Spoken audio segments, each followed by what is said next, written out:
Welcome to Immunity Group Australia podcast. Thank you, Nina. It's wonderful to be with you.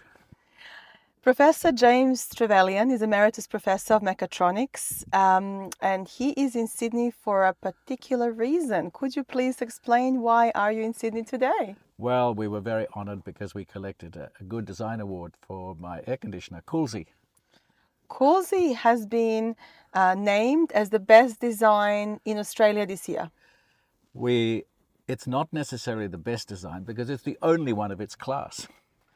So Wow. you get a green tick to signify that it meets the principles of good design. So it meets the needs of the people for whom it's intended. And it's a Who are great these honour. people? Good Design Australia. There's an Australian Design Council, and they have highly qualified judges. You put in quite a long application. They read through it, and the great thing was they understood what it was all about. You know, we've put in for competitions before, and we find some people just don't get it, because you've got to get your head around the idea that we cool people, not buildings. You know, a traditional air conditioner, nearly all of the electricity is used to cool the concrete and the bricks. So we avoid that. We don't bother about cooling concrete and bricks because I've yet to meet bricks that complain when it's too hot. I don't know about you. Very true. Tell me, going back to your days when you thought of this idea, what made you think about it and how did you come up with the idea? Quite simple. I fell in love with Pakistan. So me and my wife, she's from Pakistan, her family, and the mangoes. Pakistan mangoes are to die for. But you've got to be there in May and June to get the best mangoes, even July. Temperature outside, typically 45 degrees during the day, 30 degrees at night. Inside your bedroom, it'll be 40 degrees without an air conditioner. Fine if you got an air conditioner. So 2004, the generals running Pakistan didn't understand how to run an electricity system, so they ran out of fuel. And so there was load shedding, which means the electricity goes off in each area for about an hour at a time. So it'll be on for an hour, on for a couple of hours, off for an hour, on for a couple of hours. So there I was suddenly in the middle of the night. The air conditioner had died, thudded to a halt. And of course that wakes you up immediately. And within minutes, the bedroom temperature was 40 degrees, no light, no fan. The only thing you could hear was the mosquitoes. So I thought, if only I had a breath of fresh, cool air on my face, I could manage this. This is amazing. So from love, Pakistani mangoes, and policies by generals, which caused a lot of electricity shortages, to the best design in its category in Australia. Yeah, that's right. And now we're selling in over 30 different countries. So people are rapidly getting used to this idea because you save so much in electricity. And there are lots of other unintended advantages. So, you know, this is an aircon that works best with the windows open, so the fresh air circulates. And of course, you remember during COVID time, and even at other times, when your room is closed up with the windows all closed and the doors closed to make the aircon work better, you're recirculating all the bugs. So transmission of infections is a real issue. So if you have fresh air circulating, you get much less transmission of infectious diseases, better air quality most of the time. And for my wife, well, let me tell you. So in Pakistan, we have a tent that goes over the bed because the temperature is so high that you've really got to keep that cool air where it's really needed, just over the mattress where you feel it. And when she first saw the tent, she said, you know, I'm claustrophobic. I'm never going to sleep in that thing. And I said, please, just try it. Just try it. Just for an hour. The scientist in you. She said, no, I'm going to sleep with it all night. And that way I'll be so angry in the morning that you'll never think of asking me again. She woke up the next morning feeling so refreshed that she's never slept with a conventional air conditioner ever again. Was it a special tent? It's a special tent, but for some reason we don't fully understand, you don't get those irritations, the eye irritations, and she's an asthmatic. So she didn't get the sort of dry, itchy throat that she wakes up with a conventional air conditioner. And then there are other advantages. You see, in Pakistan, we're lucky enough to have servants. But the servants wander into the bedroom at any time they choose. And with the tent over the bed, she suddenly discovered that she could see them, but they couldn't see her. That's brilliant. And with the window open, she heard the bird song in the morning and the azan, the call, the call for prayer. This was something new for her in summer. So yeah, that's why she fell in love with it at first sight. Well, after the first sleep. This is amazing. So we spoke before in preparation for this interview about the air quality and the index. Yes. Could you please describe to our audiences why is index only a small indication of what's actually going on in the air? Okay, good question. So an air quality index is just a number. How do we get that number? We look at the most common pollutants or other natural particles that are in the air, and we work out how relatively harmful they are for the population as a whole. Not for individuals necessarily, but for the population as a whole. So something which is relatively harmful, even though it's present in a small concentration, we say, okay, that gives you a high air quality index for that particular kind of particle or gas that's in the atmosphere. So the main ones are dust particles, pollen, and dust particles are typically classified into two types. So there's the larger particles like smoke and so on, you can see that, and they're called PM10. So they're microscopic particles, typically 10 microns. I'll give you some idea of 10 microns. 10 of those particles side by side would be the width of a human hair. Sorry, no, a width of a sheep's hair.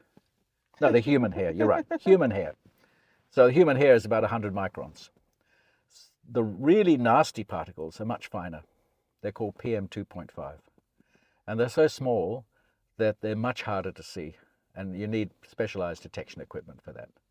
So that's why you'll see in a typical air quality index, you'll see PM10 and PM2.5. They're the two different kinds of dust particles. And then there's all the other things. For example, you know when you go, you're near the ocean and you see that sort of smoky haze that comes off the ocean?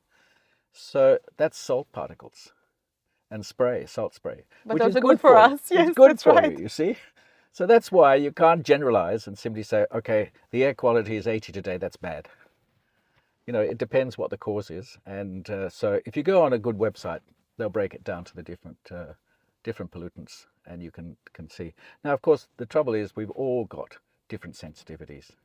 So my wife is acutely sensitive to some irritants like rye pollen, and my father-in-law is acutely sensitive to the number that's published in the newspaper. As many people probably are. He'll say, oh no, the pollen count is too high today, I can't possibly go outside.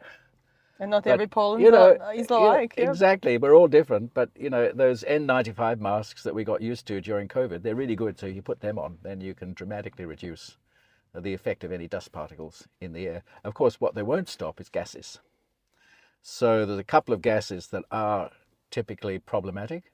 One is sulfur dioxide, and you get that particularly from fires. You get it from industries, cars, and things like that, and also mineral processing plants. But we're lucky we don't have many of those around our Australian cities. The other one is carbon monoxide, and that comes out of definitely out of motor vehicles. As we all know, you've seen that on the movies, people try and commit suicide by coupling up the exhaust pipe. Yeah, but the car's driving along the road. So there's anywhere where there's heavy traffic, there's elevated levels of carbon monoxide.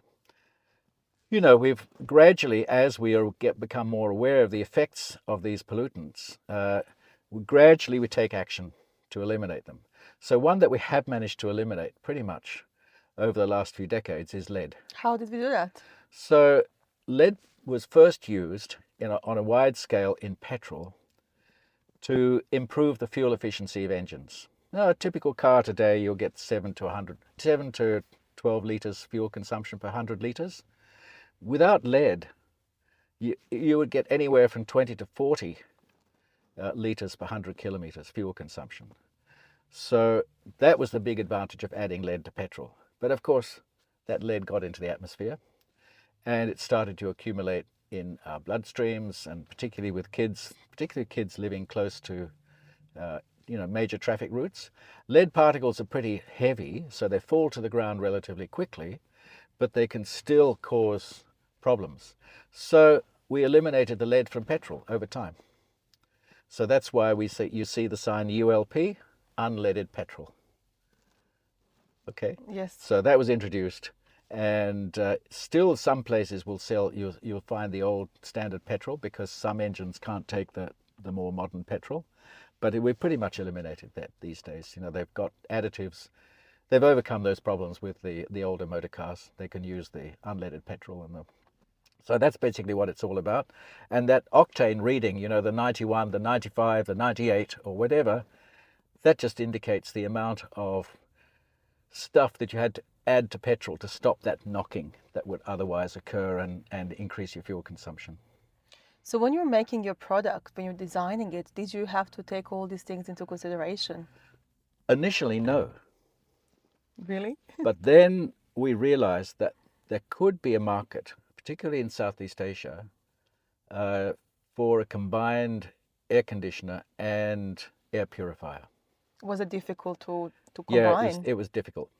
So the first challenge you have is that in order to purify the air and to get rid of dust particles, you need to push the air through a filter. And typically the filters that you might have heard about are things like HEPA filters and so on.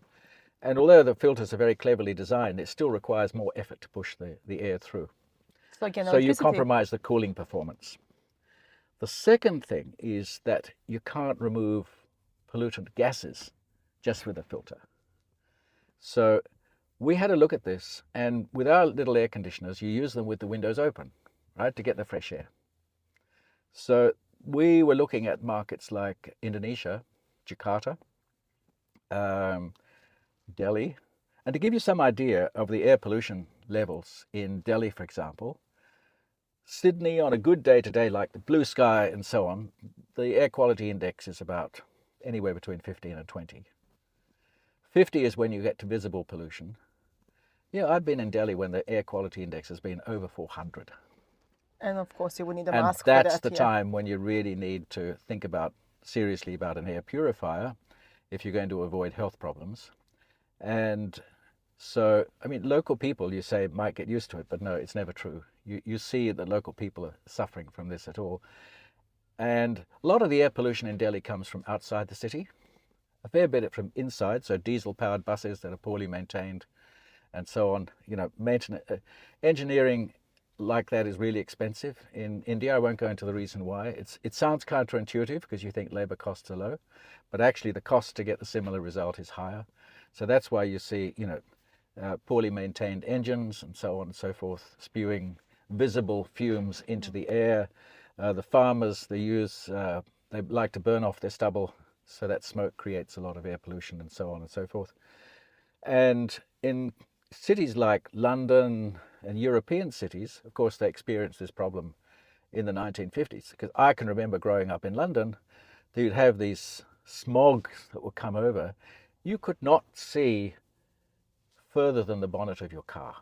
In London, In London, yes. In fact, I've been in Delhi under those conditions. I can tell you, driving around Delhi under those conditions is fairly tricky, because you have these huge roundabouts and you have to very carefully follow the curb around the edge of the number plate, the roundabout, and get out of the car to read the sign that tells you which is the exit you're next to.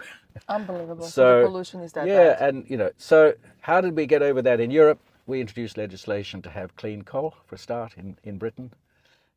We eliminated industries from near the cities that were causing problems and so on. So there was lots of legislative changes and improvements, but that required finance. And that's in short supply in countries like India and Pakistan. So that's why we're constantly looking for cleverer solutions. So come back to our little air conditioners. Because the problem was outside and you had the windows open, we decided better to use a powerful air purifier and have that alongside the unit and sell that as an extra, rather than trying to build it into our own machines. So you have energy efficient devices. Yeah, it's not much better to combined have next to each other. specialized devices that are designed to do the job properly. That is brilliant. But what a great combination, but next to each other. Yeah, exactly. So who was part of your design team apart from yourself? Good question. So, you know, all design is a group effort. So I took over the design from my students. And I'm not going to go to the reasons why, but I found the students who had learned air conditioning in their courses were so conditioned to think in a particular way that they couldn't get their heads around this totally new idea in air conditioning. Why is that? It's the way we think as engineers. And I'm not going to go any further than Sure. that. But this is also a protection for us because it means the big air conditioning companies haven't yet seen this market opportunity because they're engineers, they're air conditioning engineers, and they're trained to think in certain ways. Great for us. However, of course, the challenge for me was to design a product which could go on the market. And I had no idea how to do that. I'd never done it before. So I took my prototype to a really progressive design company in Melbourne. They helped us. They produced a prototype which looked gorgeous. And people at once said, wow, I could have one of those in my bedrooms.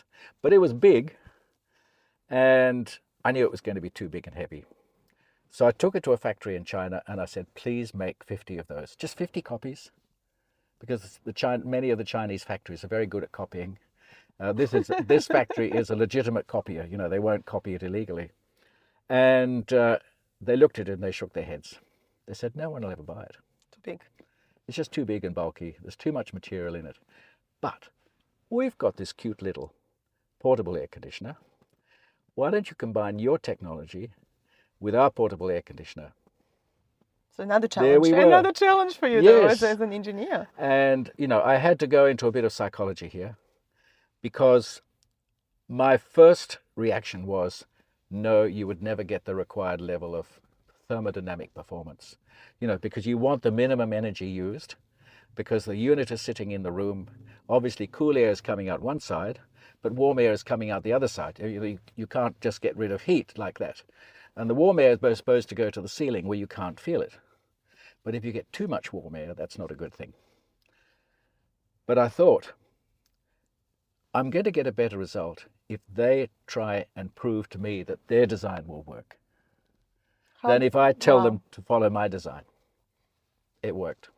So they did it. They didn't meet the targets, first of all, but they worked really hard because they wanted to prove that they could do it. That's incredible. So innovation happened almost out of competition for the best of the best. And pride. Yes. We want to Unbelievable. show that we can do it. Beautiful. So, you know, in engineering, people think it's a scientific discipline. It's all about maths and everything is so predictable. No, I can tell you, engineering is all about people. And getting people to think in the way which produces great results is the way to get great results. It's not by calculation. You can do all the calculations you like, but if people resist the ideas, you're never going to get anywhere. This is a beautiful example and a good message. It actually possibly is connected to your book, which you published some time ago, for engineers, for the new graduates. Yeah, so, you know, I was teaching engineering for 40 years till I retired a few years back. And I had always gone into my teaching knowing that what I'm teaching the students to do is not what engineers do nearly all the time. So nearly all the time, engineers are not calculating. They're not doing computer programs or anything like that.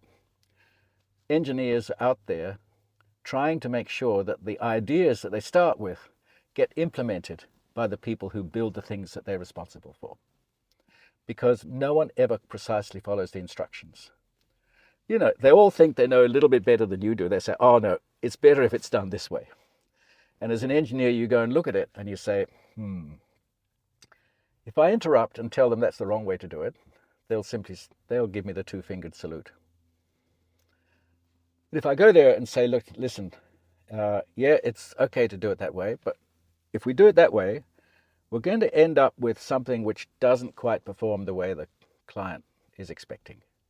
So how do you think we can meet that performance requirement? And very often they'll say, well, what do you think?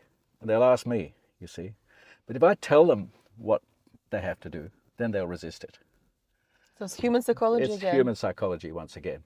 But the thing is that you've got to choose when to interrupt. You've got to choose when to raise the red flag and say, hey guys, we've got a problem here. Because if you mistime it, you'll just get resistance. But it can be also very costly to Absolutely, go into the wrong direction. If you go too far, then it's much more expensive to undo it and redo it. So that's why engineering is a delicate balance of trying to see what's going on and mentally figuring out what's going to happen if I let things run as they are. And, you know, even with my own company people, it's the same thing. because I know that if I just simply impose my will all the time, then I won't get good results. I want them to have pride, the fact that they did it. So it's a delicate balance of making them understand the objectives and then saying, show me that you can achieve it. Beautiful example, beautiful message for a lot of fields, actually, Yeah. even beyond engineering specifically. Exactly. In terms of questions that you've got from external stakeholders while you were designing it, testing it, and eventually launching it, what were the most interesting sort of questions that you got, and was it challenging? Definitely it's challenging because you're trying to introduce a completely new idea. Air conditioning has been around for a century, and we still use pretty much the same technologies we started with 100 years ago. About the only thing that's changed is the remote control and the split air conditioner that sits up on the wall. That's it. That was introduced in the 1960s. So what are the challenges? The first challenge is with our customers and getting them to understand that you don't need to cool the whole room to be comfortable. But another one is really interesting. So when we talk to potential investors, and we're still talking to potential investors, the first thing an investor does when looking at our machines is they hire an air conditioning engineer and they say, can this thing work? And a lot of air conditioning engineers will say, no way, can't possibly work. It's not using enough energy. And so we found this over and over again. So that's a real challenge. But, you know, gradually now, as people accept the idea, we're selling more and more, particularly Australia is our biggest market, but we know that's only temporary. You know, in Indonesia, India, Pakistan, they're going to be the really big markets. But as it goes out on the market, people get used to the idea. They say, oh, yeah, great idea. Let's go with it. It's almost like a personal air conditioner. Yeah, it is. You know, let me tell you people what we're up against and why I'm so passionate about this, particularly in a country like Pakistan and India. The maximum temperature at which the human body can sleep is 30 degrees with a fan. But remember I said the temperature in the building without the air conditioning is 40 degrees? So you've got hundreds of millions of people that literally don't sleep for months. From mid-April through to mid-October. You just can't sleep properly. So people walk around in a totally exhausted state, almost like zombies. It's amazing how they manage to cope with those conditions. So my vision is that we can give everyone in South Asia a good night's sleep. Now, Lee Kuan Yew knew what air conditioning could do for Singapore. And you can see the result 50 years later. It's a really prosperous little country. But if we use that technology that's made Singapore comfortable, and we try and use that across India, Pakistan, and Bangladesh, we'll cook the planet in the process. There's just not enough energy in the whole planet to do that for a couple of billion people. So that's why the technology we've developed is the answer to this problem. You know, people in Pakistan have told us once they start using our machines, the electricity cost for keeping themselves cool drops by 95%. That is massive. Yeah, so here we have a technology which not only works, but it's affordable on a mass scale. Wow. That's a beautiful vision for the globe. Yes. And we are in an era of global warming. I want everybody to have a good night's sleep and not to fear global warming. Yeah, because global warming poses enough challenges as it is. But if people can't sleep, then it's too much. If we were to use the same concept of engineering which we developed for the cooler, hypothetically speaking, is there a chance to develop a heating device using We don't have similar? to. It already exists. Okay. Yeah. So it's called an electric throw blanket. You know, our physiology is completely different when it comes to heating as opposed to cooling. So for cooling, it's our face and upper body that feels the heat. Think about it. When you get into your car on a really hot day, you turn on the aircon and you aim the vents at your face. That's right. Your feet are even hotter, but you never worry about your feet, right? There's no vents down there to cool your feet. You don't need it. So that's the way we get cool quickly. And you can imagine it this way. Underneath the bed covers at night, your body is at a temperature of about anywhere between 34 to 36 degrees centigrade and probably 70–80% humidity. You would not want to work under those conditions. But you're comfortable sleeping because your face is out in the fresh air. That's the same thing. For warmth, we need to warm the extremities. So that's why a blanket over your legs, gloves on the hands, and a beanie on your head, that's the way to keep warm. And you know, the thing is this, everybody used to know this. All right, we didn't have electric blankets 100 years ago, but we had ordinary blankets. But the air conditioning that we see is so common these days has meant that architects now design houses that are acutely uncomfortable without air conditioning and heating. That's correct, yeah. And so we need to think about these measures because we've got used to wearing clothing that would be ridiculous 100 years ago. So you need to think about this, how the technology that made air conditioning and heating possible in houses has brought about a change in our clothing habits, which mean we become dependent on these technologies. And what physiologists have recently shown is that exposure to moderate discomfort, heat and cold, actually makes you more healthy. So that's why many of your people would have heard of the sick building syndrome. You know, you're in a temperature of 23 degrees day and night, your aircon in your bedroom, aircon in your car, aircon at the office. So you never actually adapt to the warmth of summer or the cold of winter. We know it takes about 10 days, and there's a bit of discomfort in doing so. And one of the really interesting things about our air conditioners, and this has come from people in Singapore, people tell us that once they start using our machines, they don't feel the heat as much. Why is that? Because they retain their natural acclimatization to the heat. You know, perhaps not so much in Australia, but definitely in Singapore, people live in an air-conditioned bubble. Even the buses are air-conditioned at 23 degrees. Some of the bus stops are air-conditioned. So you never really have to be exposed to the outside air. Wow. And so people lose their natural acclimatization and your health starts to suffer. That's why you get the sick building syndrome. That's the same for probably half of the Middle East, like Dubai and lots of Saudi Arabia, modern cities as well. Absolutely, yes. Yeah. And in terms of launching a product as an Australian innovator into other countries, what was the greatest challenge in that process? Marketing. In different languages. And understanding the needs. So, and even understanding the distribution system.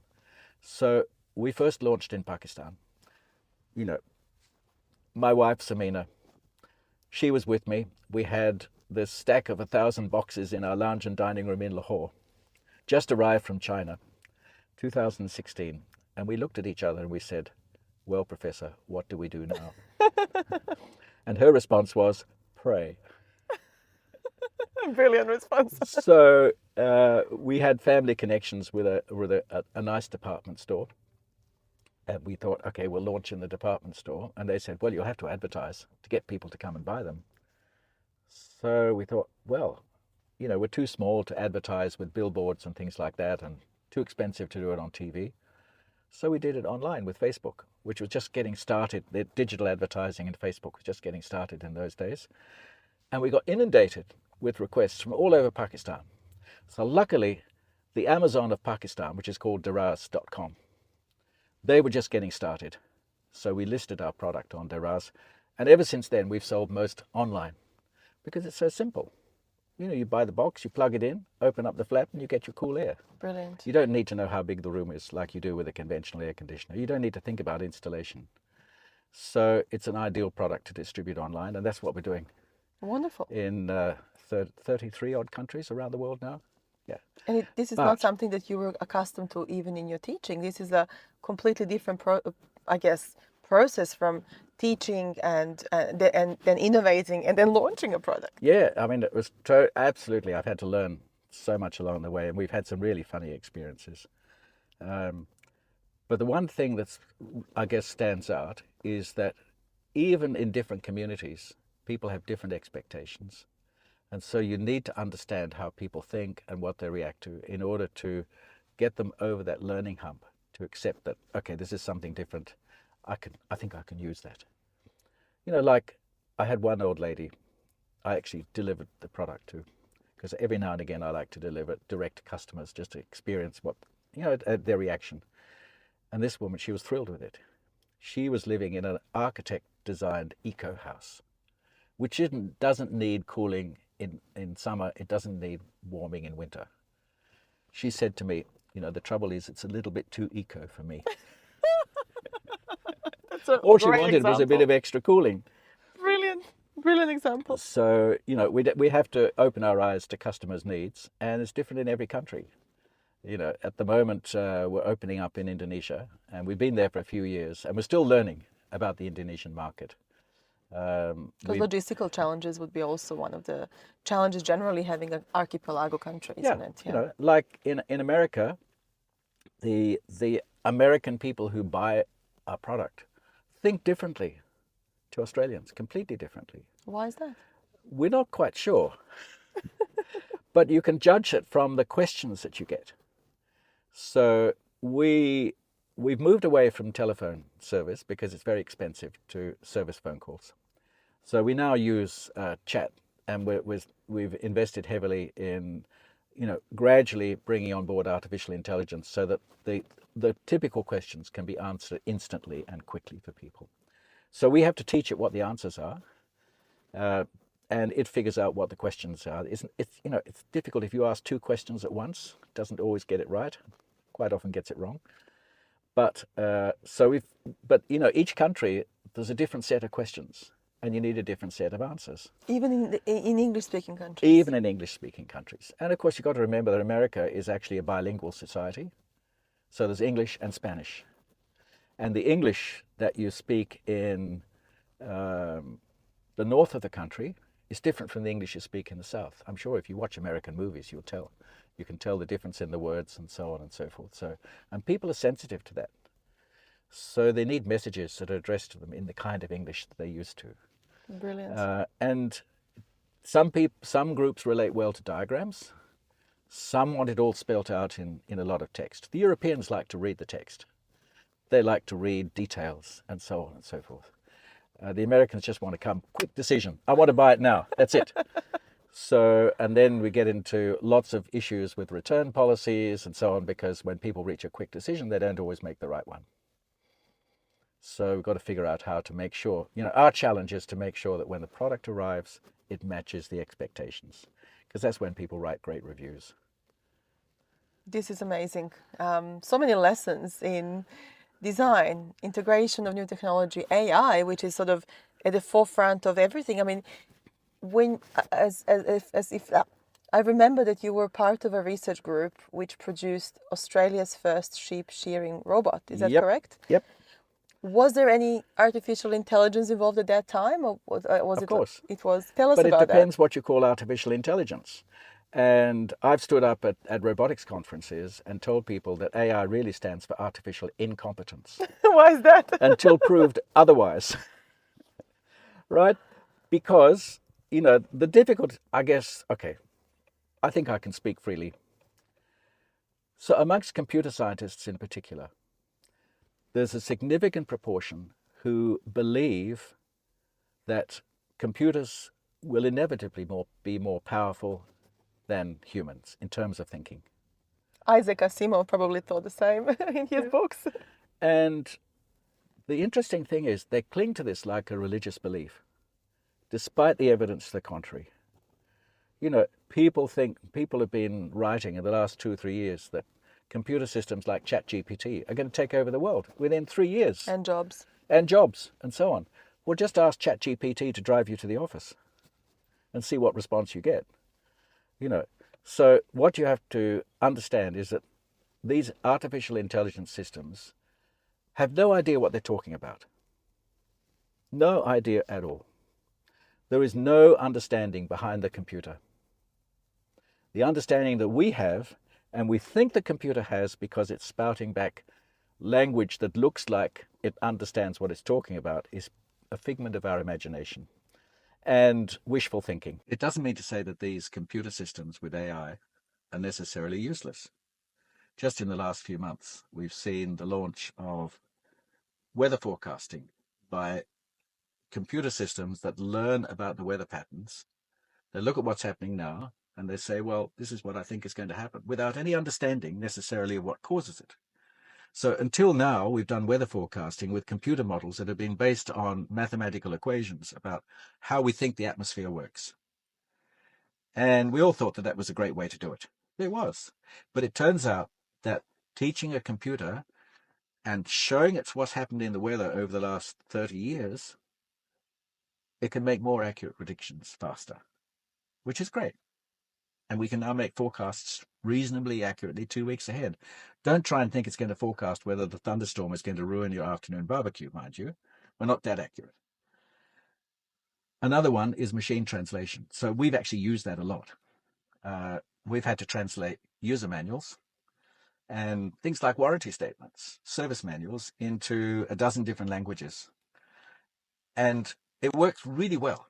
In fact, I've had native speakers look at these translations and say, who did that for you? Even I can't write in Spanish that well. But there's no understanding behind it. And it does require a lot of work from me. I have to go through the English and eliminate all the colloquialisms, all the ambiguities. So it's really boring to read, But clear. but clear and unambiguous. And then the machine translation does a great job. So this is how you sieve through artificial intelligence Legal products. contracts, it does really well. Yeah, machine translation. So this is what I mean. It's artificial incompetence until proved otherwise. I love that. It's beautiful. And what's your vision for the next 3 to 5 years? 3 to 5 for Coolzy. Yes. We want to partner with some of the big air conditioning players because we realize that this is a capital intensive industry. We've demonstrated that the product sells. We've demonstrated how to sell it. And we've demonstrated that it works, and also it's reliable. I mean, we have machines running in Pakistan that we sold nearly 10 years ago. They're still going well. They need a clean every now and again. So that's really wonderful. But now we need serious money behind it. So the challenge is to get one of these air conditioning companies on side, which has conventional air conditioning engineers, and we have to find a way of getting them on board and helping them to see the opportunities, because the market is enormous.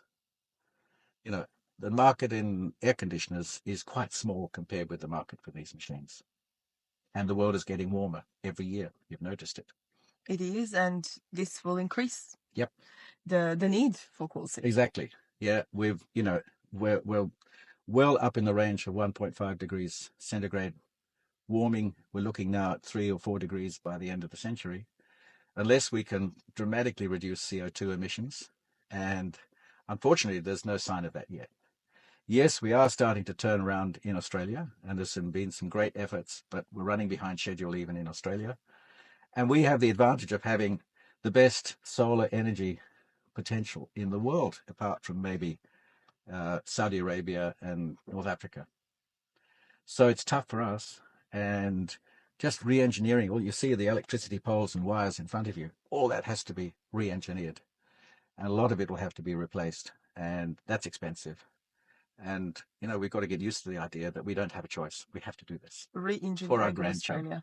We have to re-engineer everywhere on the planet for our grandchildren. Yes. That's a great message, I think, to end the interview on. And thank you so much, Professor Trevelyan, for sharing your wisdom, your knowledge, your direct experience. And let's speak again soon. All right. Wonderful, Nina. Thank you.